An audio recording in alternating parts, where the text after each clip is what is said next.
सभी को नमस्कार। रीट अध्यापक पात्रता परीक्षा मॉडल पेपर नंबर 5 और आज का टॉपिक भी बाल विकास एवं शिक्षा शास्त्र है। इस टॉपिक से संबंधित बहुत ही महत्वपूर्ण प्रश्नों का संकलन किया गया और कुल 30 प्रश्न इसमें है। चलिए शुरू करते हैं। प्रश्न संख्या पहला देखिए, डिस्लेक्सिया मस्तिष्क के किस भाग में क्षति के कारण होता है? डिस्लेक्सिया मस्तिष्क के किस भाग में क्षति के कारण होता है? बाईं पृष्ठपाली, बाईं शंखपाली, बाईं अग्रपाली या बाईं मध्यपाली? तो डिस्लेक्सिया नामक जो विकार है ये सिर के किस भाग में क्षति के कारण होता है? चारों में से सही विकल्प का आप चयन कीजिए।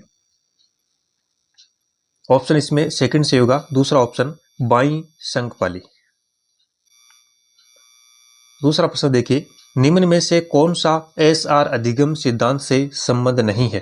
कौन सा एसआर अधिगम सिद्धांत से संबंध नहीं है? स्किनर, पावलोव, थॉर्नडाइक या ब्रूनर? थर्ड ऑप्शन सही होगा ब्रूनर। ब्रूनर का संबंध एसआर अधिगम सिद्धांत से नहीं है।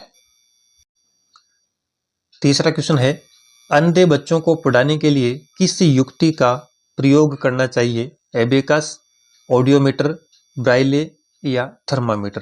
अंधे बच्चों को पढ़ाने के लिए किस युक्ति का प्रयोग करना चाहिए?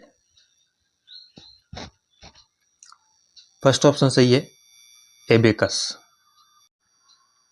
अगला प्रश्न है चौथा, संज्ञान किस बुद्धि के सिद्धांत का हिस्सा है? प्रतिदर्श बुद्धि सिद्धांत, त्रिआयामी सिद्धांत, द्विकारक बुद्धि सिद्धांत या सूचना प्रसाधन सिद्धांत? इस प्रश्न का ऑप्शन नंबर दूसरा सही होगा, त्रिआयामी सिद्धांत, यानी संज्ञान त्रिआयामी बुद्धि के सिद्धांत का हिस्सा है। ऑप्शन इसमें सेकंड सही होगा।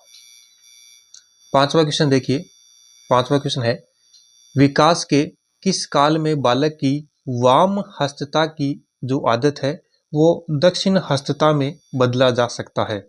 वाम हस्तता की आदत को दक्षिण हस्तता में बदला जा सकता है, यानी जो मान लो दाएं हाथ से जो कार्य करने की आदत है उसको बाएं हाथ से करने में बदलने की जो विशेषता है वो किस काल में हो सकती है? बाल्यकाल में, शैशव काल में, किशोर काल में या विकास के किसी भी काल में? इसमें ऑप्शन नंबर सेकंड से होगा, शैशव अवस्था का जो काल है इस काल में अगर बालक में वाम हस्तता की कोई आदत है तो उसको दक्षिण हस्तता में बदला जा सकता है। एक हाथ से जो भी कार्य करने की आदत है उसको दूसरे हाथ से करने में बदलाव किया जा सकता है। तो ऑप्शन इसमें सेकंड से होगा, शैशव काल। छठा ऑप्शन है, निम्न में से कौन सा सृजनात्मक प्रक्रिया से संबंधित नहीं है? आयोजन, उद्वलन, प्रबोधन या अभिप्रेरणा? सृजनात्मक प्रक्रिया से संबंधित नहीं है। तो आयोजन है, उद्वलन है, प्रबोधन है, अभिप्रेरणा सृजनात्मक प्रक्रिया से संबंधित नहीं है। ऑप्शन इसमें चौथा सही होगा। सातवां क्वेश्चन देखिए, प्रभावी अधिगम के लिए सर्वाधिक प्रभावपूर्ण पुनर्बलन अनुसूची कौन सी है? सतत पुनर्बलन, निश्चित अनुपात पुनर्बलन, परिवर्तनशील पुनर्बलन या निश्चित अंतराल पुनर्बलन? प्रभावी अधिगम के लिए सर्वाधिक प्रभावपूर्ण पुनर्बलन अनुसूची। थर्ड ऑप्शन इसमें से होगा, तीसरा ऑप्शन परिवर्तनशील पुनर्बलन। प्रश्न संख्या 8वां देखिए, ग्रंथियों के आधार पर व्यक्तित्व के विभिन्न प्रकारों की चर्चा किसने की है?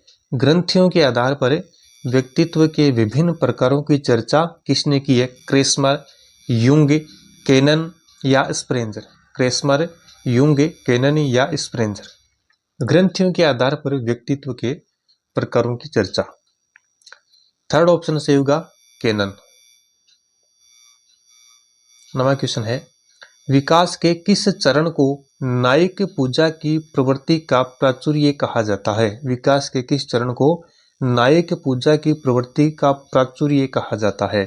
प्रारंभिक बाल्यावस्था, उत्तर बाल्यावस्था, प्रारंभिक किशोरावस्था या उत्तर किशोरावस्था। चारों में से कौन सा सही होगा? ऑप्शन नंबर थर्ड सही होगा। तीसरा ऑप्शन प्रारंभिक किशोरावस्था। प्रश्न संख्या 10 में देखिए, आरटीई अधिनियम 2009 के लागू होने के बाद कक्षाएं हैं। ए प्रभावित है। आरटीई स्कूल में वर्ग की औसत उम्र को प्रभावित नहीं करता है। लिंग के लिहाज से अधिक सजातीय, उम्र के लिहाज से अधिक विषम और उम्र के लिहाज से अधिक सजातीय। चारों में से कौन सा सही होगा इसमें? चौथा ऑप्शन सही इसमें। फोर्थ ऑप्शन उम्र के लिहाज से अधिक सजातीय। प्रश्न संख्या 11 में देखिए, वाक्यांश है एक हाथ में 6 और दूसरे हाथ में आधा दर्जन, यानी एक हाथ में 6 दूसरे हाथ में आधा दर्जन किस प्रकार के द्वंद्व की सर्वोत्तम व्याख्या है? बात एक ही है, एक हाथ में 6 और दूसरे हाथ में आधा दर्जन। ये जो वाक्य है किस प्रकार के द्वंद्व की सर्वोत्तम व्याख्या है? उपागम परिहार द्वंद्व, परिहार परिहार द्वंद्व, उपागम उपागम द्वंद्व या द्वे उपागम परिहार द्वंद्व। चारों में से कौन सा इनमें सही होगा? तो यहाँ पे थर्ड ऑप्शन सही हो रहा है, उपागम उपागम द्वंद्व। उपागम उपागम द्वंद्व। आगे देखिए प्रश्न संख्या 12वां, एक बालक टमाटर से बहुत अच्छे से परिचित है। टमाटर से बहुत अच्छे से परिचित है, परंतु उसने कभी सेब नहीं देखी। सेब को देखते ही बालक चिल्लाता है कि यह टमाटर है। तब उसकी माँ कहती है नहीं नहीं, यह एक सेब है। तो यह उदाहरण प्रदर्शित करता है समंजन, आत्मसातीकरण, संरक्षण या वस्तु स्थायित्व। तो इसमें देखिए ऑप्शन नंबर दूसरा सही हो रहा है, आत्मसातीकरण।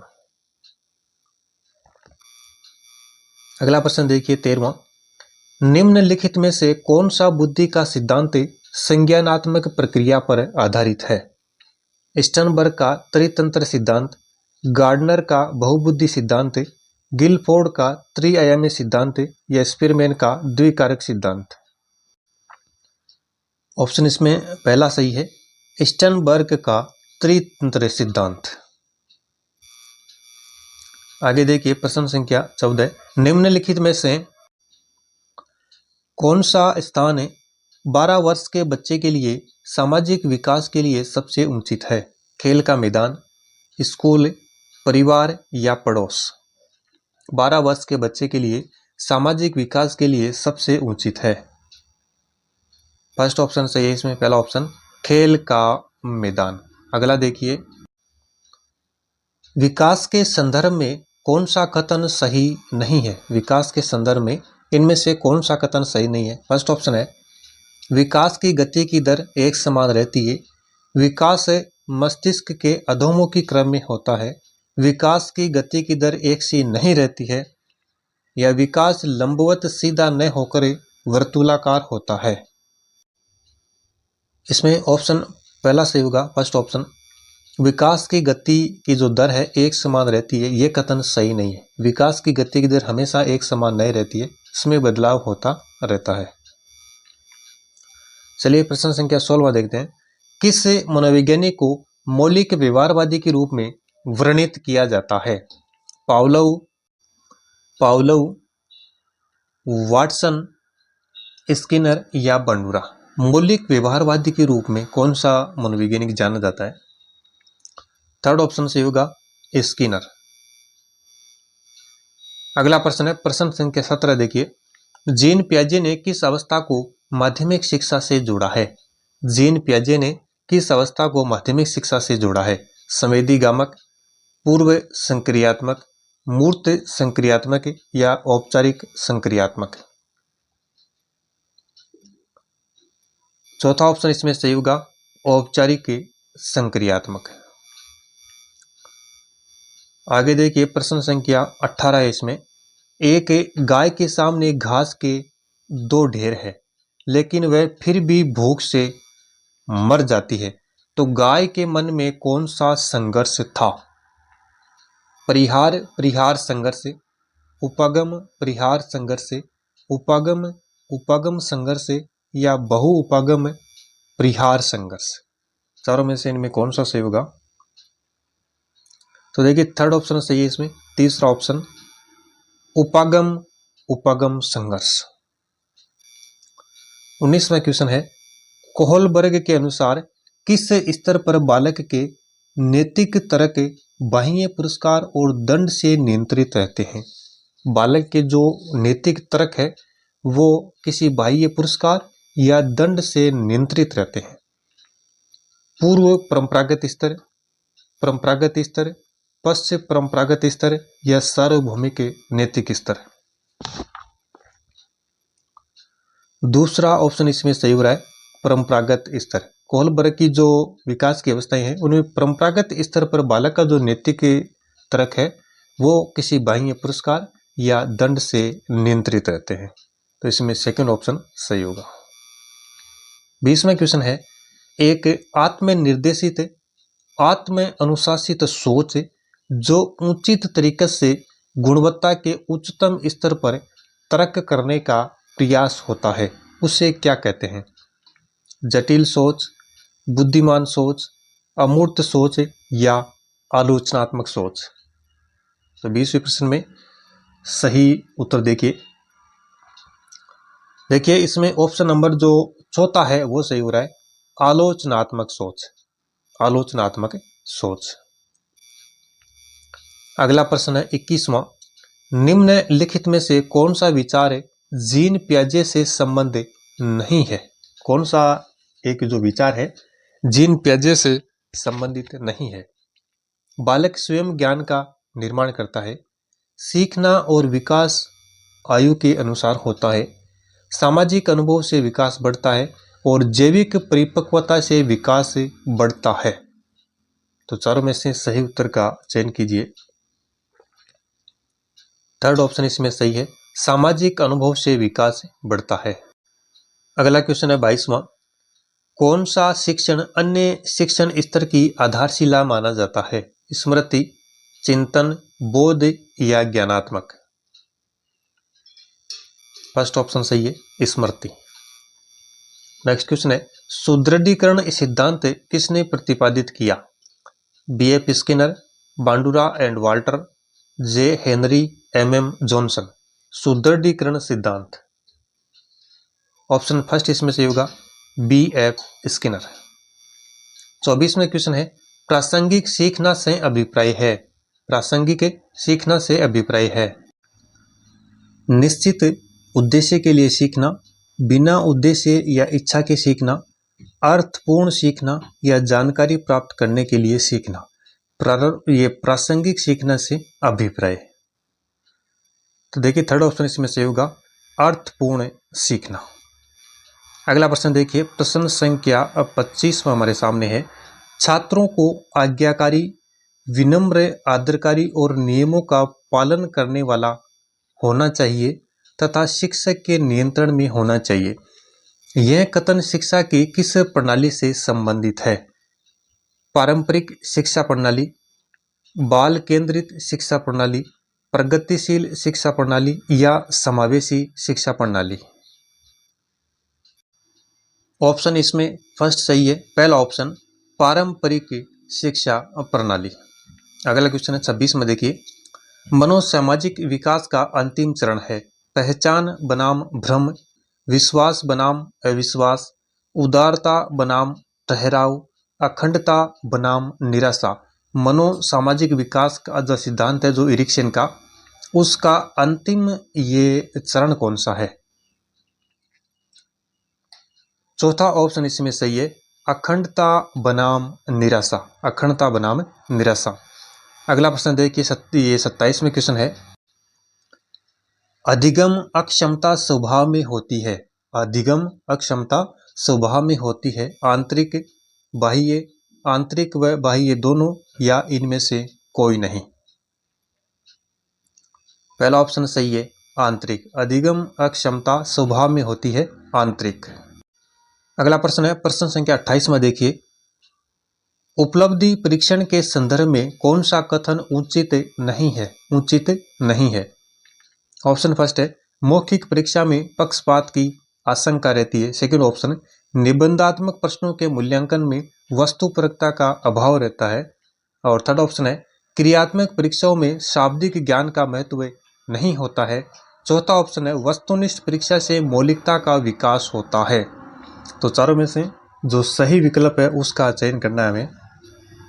ऑप्शन चौथा सही होगा, वस्तुनिष्ठ परीक्षा से मौलिकता का विकास होता है। ये कथन यहाँ पे उचित नहीं है। प्रश्न संख्या 29वां देखिए, मास्लो के श्रेणीबद्ध आवश्यकता प्रारूप में सौंदर्य बोध आवश्यकता का क्या स्थान है? मास्लो के श्रेणीबद्ध आवश्यकता प्रारूप में सौंदर्य बोध आवश्यकता का क्या स्थान है? तीसरा स्थान, पांचवा स्थान, छठा स्थान या चौथा स्थान? ऑप्शन दूसरा सही होगा इसमें, पांचवा स्थान। और आज के इस मॉडल टेस्ट पेपर का अंतिम क्वेश्चन 30वां क्वेश्चन है, स्कूली पाठ्यक्रम में विविधता लाने और व्यावसायिक शिक्षा आरंभ करने का पहला प्रयास किया गया था। विश्वविद्यालय आयोग द्वारा, हंटर आयोग द्वारा, सेडलर आयोग द्वारा या सप्रू समिति द्वारा?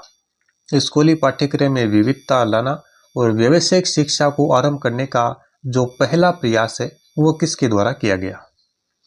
और सही उत्तर होगा ऑप्शन नंबर दूसरा, हंटर आयोग।